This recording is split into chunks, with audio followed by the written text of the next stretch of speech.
Grand Rising, chosen ones, selected and few. How you doing? Y'all hold on, let me get y'all set up here. Sorry if it's clicking. All right, we're gonna have a conversation. Like a moth to a flame, burned by desire. That's the way.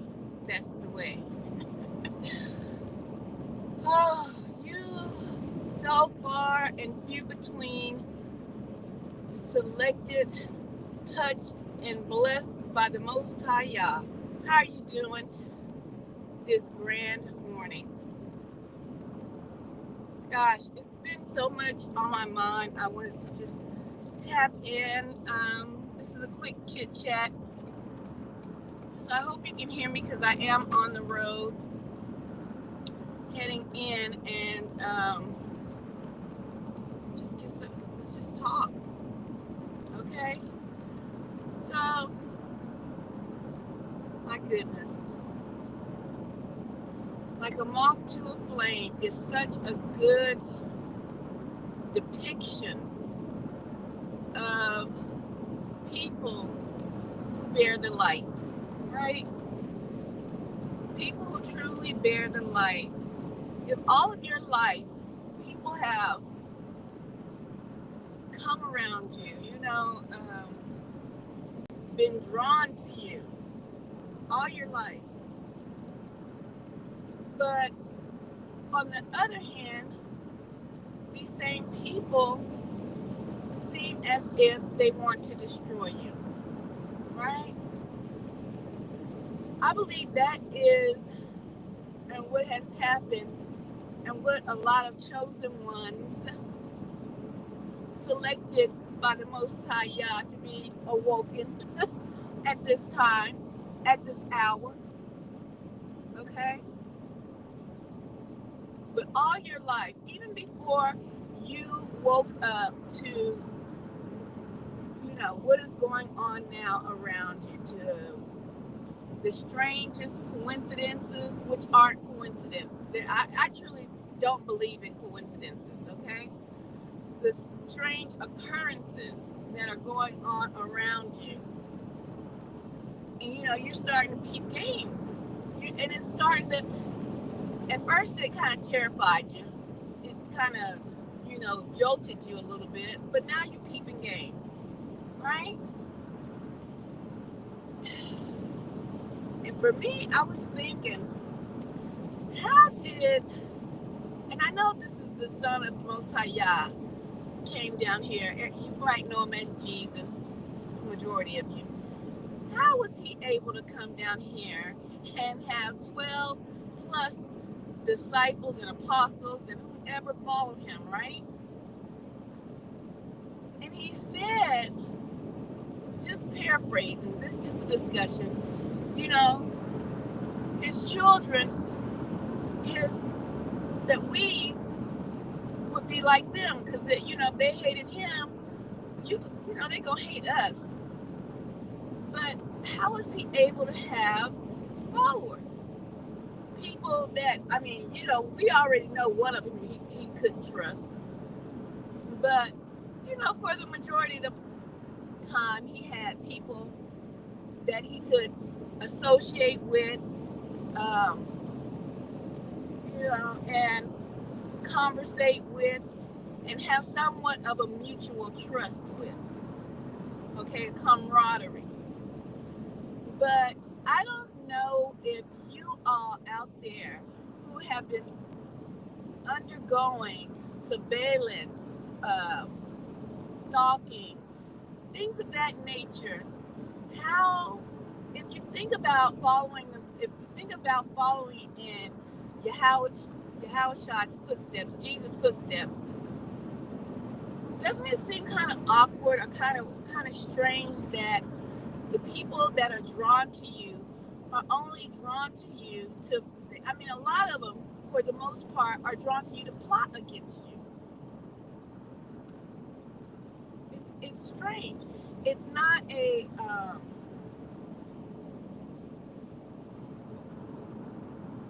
it's not a delusion. It's been proven. You give people a chance, and they prove themselves every time who they are. They will show you who they are, and baby, when they show you who they are, you best believe that's who they are. Okay? Especially if they tell you who they are, baby, notate it and keep it pushing. Keep it smooth pushing. But I just thought it was odd because we're supposed to gather amongst each other, gather in assembly. Not saying that you have to go to church or anything like that, but gather with like-minded people. But people who are truly going through this walk, who have truly awakened, can see what it is. Can see when you give people an opportunity to even associate with you or talk to you or, be around you. They show you who they are. And it's just, I don't know. I just thought I'd get on here as I'm going to work and have this talk with you all to see how do you guys feel, how you guys walk, especially try to keep your eyes on the prize, which there is no prize here. The prize is in Jerusalem, okay? The prize, ladies and gentlemen, is definitely not here. And I just wanted to know, just to talk to you, how are you coping with keeping your eyes on the prize, but knowing that fairly soon or whenever times push comes to shove, you will need to be able to congregate or make some kind of alliance with people. Will the Most High Yah guide those people to you, and you will know for sure? And right now, we're still in the training process of discerning people, and it seems like we're discerning them more and more, and we're getting faster and faster and more skilled with our discernment, because we've been fooled in the past so many times before. If you think about it, even the ones that are asleep have somewhat of discerning, a small amount of discerning with them, right? But your discernment of people is like lightning now. It's like quick, fast. And I'm wondering, is that why we see it for what it is? When you give someone a chance, a shot at just being, hey, a camaraderie, and nothing more, just a camaraderie. But even in that, it's like lightning. It's like boom, boom, boom, discernment. And then it makes you want to draw away. And I'm wondering, although Yahushua came down here and was able to walk amongst the people, talk amongst the people, let them know that he was there for their sins, to let them repent and be able to be saved from what is to come, right? And hey, be able to become immortal, get a glorified body, right? But he still was down here, and he had disciples and people around him. But I don't see that, and I haven't really heard that amongst people who are truly going through this awakening. I've been hearing, stay alone, be alone, don't be around nobody, because you can't trust nobody, things of that nature, which it seems like it be true for real. That seems like it's a true statement. I mean, even with married people, sometimes y'all don't even know you're sleeping with the enemy until the discernment starts to hit you like lightning, like a flash. Okay? Some of you don't even know you're sleeping with the enemy. So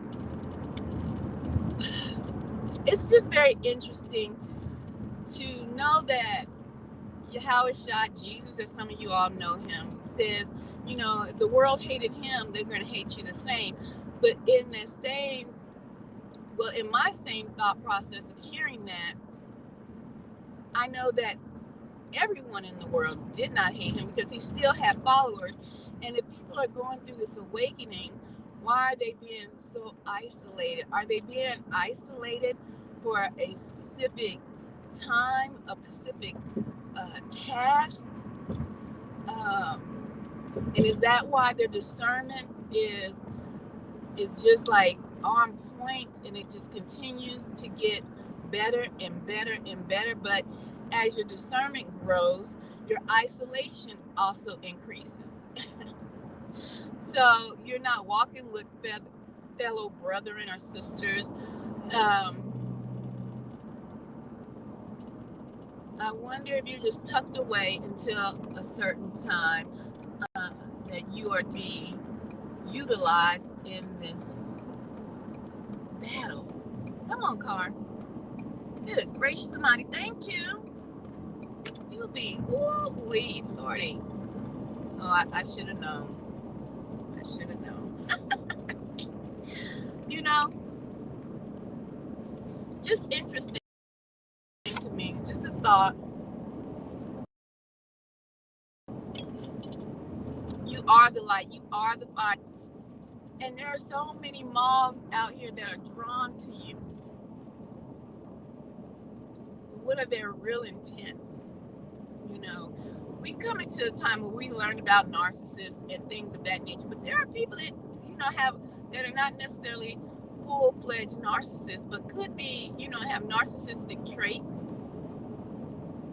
And my goodness, they absolutely want to destroy you. They like the light, they like what they see in you, but they want to absorb all of that, yet and still smother out the light.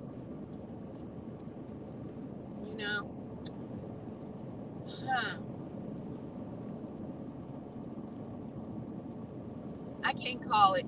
I really cannot call it right now. It's just been on my mind. I've just been thinking about it.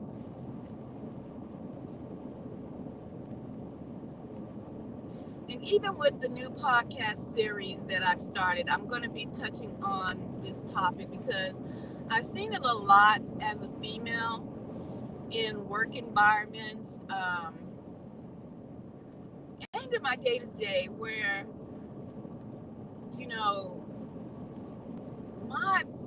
the men of my nation will set out to absolutely destroy, their own counterpart.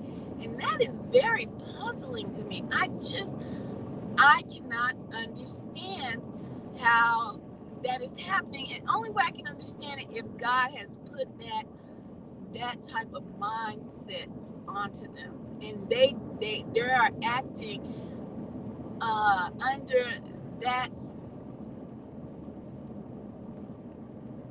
mindset to be so destructive towards their own women because of the curses. I remember in Deuteronomy where it says the man's eye will be evil towards his brother. And I could chop that up to black on black crime, but not really, because black on black crime is because of this is situational. It's because when you have a group of people in one location and murders and robberies and things happen, that's black on black crime. That would be white on white crime. That would be Mexican on Mexican crime if these are the only people that occupy that area. So when it says in Deuteronomy that the man's eye will be evil unto his brother, I'm wondering where specifically is that evil eye landing, because I feel, goodness, it seems like it's been landing on the sisters. You know?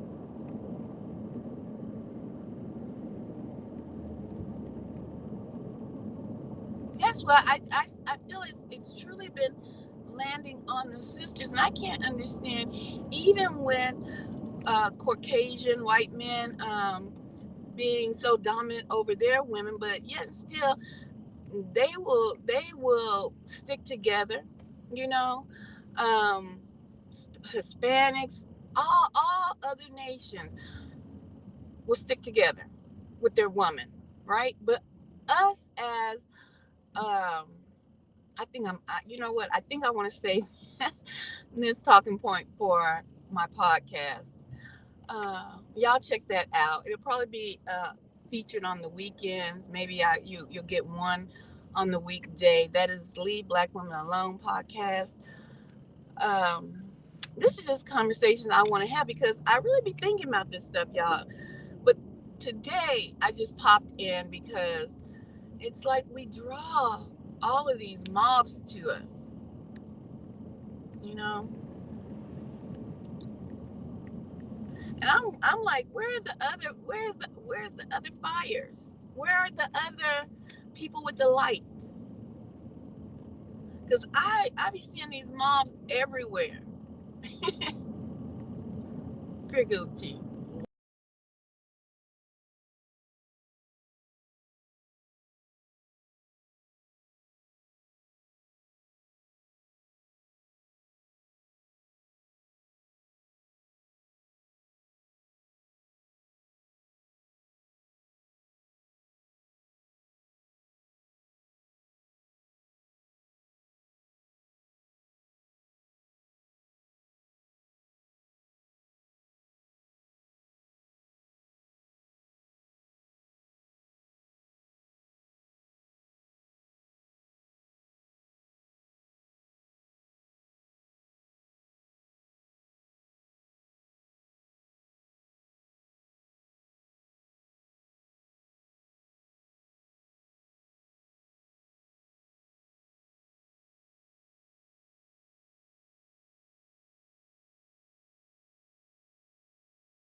Mic test.